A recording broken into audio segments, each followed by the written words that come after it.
What's the meaning of cottonwood tree?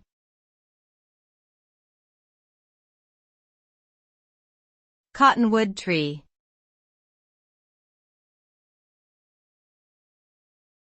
Cottonwood tree.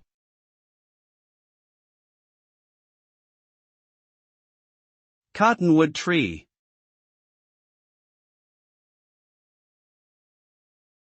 Cottonwood tree.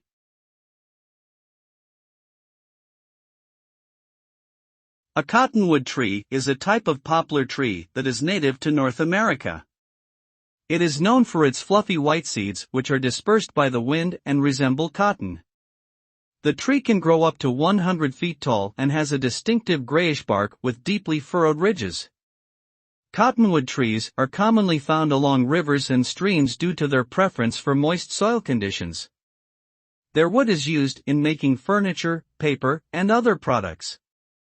Additionally, cottonwood trees provide important habitat for wildlife, including birds, insects, and mammals.